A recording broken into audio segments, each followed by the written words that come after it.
Hello, my name is Ralph Kubek. I am part of a team at eWorkplace Apps who is focused on bringing solutions into the Acumatica marketplace. This recording is focused on our NC, Non-Conformance, and CAPA, Corrective and Preventive Action module. First, why NC and CAPA? These are generally viewed as concepts, parts of GMP, Good Manufacturing Practices, and are key elements in a system, an organization, that needs to comply with industry and regulatory standards. Non-Conformance. Non-conformance is a workflow that allows you to document details related to issues, including what happened, what was the cause, and the actions taken. CAPA, Corrective and Preventive Action, is a workflow that allows you to document undesired results or situations, including their origination, the investigation that was done, the corrective and preventive actions that will be taken, and that the process has been validated. Now let's look at the product. We'll start by looking at a QC order for a receipt in which we've entered the results, done an evaluation, and the QC order has failed. The next action is always to post results. We need to move the item from the quarantine location into the location from which we're going to do further transaction. In this case, we're going to move it to the Material Review Board location.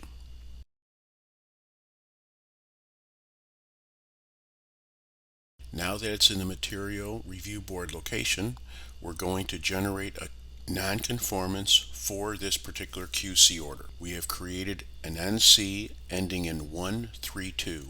While there's a dashboard for non-conformance, we're going to drill into the transaction from this screen. On this screen, we could see the NC workflow.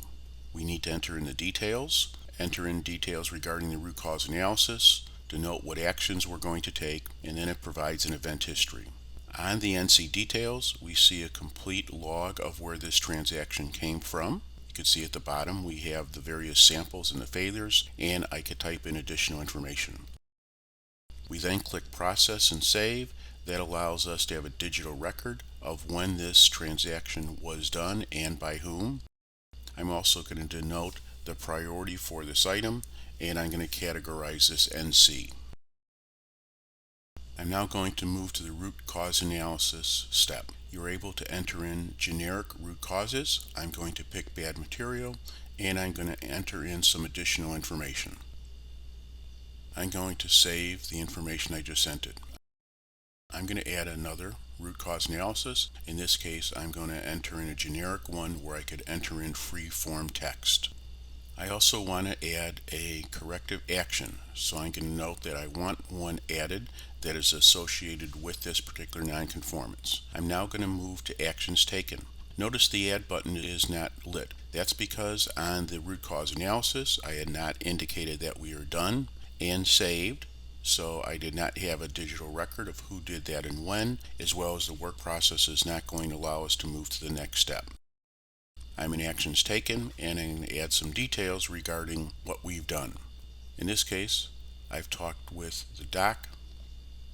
I'm also going to enter in another detail, which is I have reviewed this in detail with the production team. Now I'm done with this transaction. Again, I'm going to note it's done so that I have a digital record of who and when performed this. I see a complete event history of each of the statuses and who did what when. I'm now going to move back to the root cause analysis tab, and again I'm going to denote that I want a corrective action added to this particular record. I see that the system has assigned a CAPA ending in 40 to this non-conformance. I'm going to move directly into the CAPA entry and bring the CAPA entry up. You can see it's linked to non-conformance 132, and it has the normal workflow process of origination, the investigation, the corrective actions we will take, the preventive actions we will take, and the verification that our process is completed. I'm going to go ahead and add some additional information regarding the origination of this particular CAPA. I'm also going to assign it to a particular individual. I'm going to categorize it. I'm going to indicate the type. It came from a non-conformance, and As with non-conformance, we want a digital record of who did what, so I'm going to indicate that this is complete, and I'm going to save the transaction. Now I'm going to move into the investigation and begin to indicate what steps we performed while we were investigating this particular instance. As this is standard Acumatica, the ability to attach link files as well as upload things from mobile application exists if I had to take pictures. I'm going to have a digital record of this, so I'm going to note it's complete and save it. So now again I have a digital record of who did what when. Now going to enter in the corrective actions that we're going to take. In this case, I might have to design a new part, as well as I might need to talk to the vendor and have them requote the project for us. I'm going to note that I'm done, save, and the system's going to allow me to move to the next step, which is preventive action. What's our preventive action? In this case, it is to change the QC tests that we're performing. Approve, save. I can now move to the next step, which is verification. Verification is the step that we validate and indicate what we did in order to ensure that this CAPA is complete. In my case, I've talked with the QMS staff and everyone agrees. And we have tested our results. You can note that I'm done. I'm going to save. And finally, as with non-conformance, there is a complete history of every step, who entered the details, etc. Now I'm going to move back to the main menu, and I'm going to go directly into a non-conformance.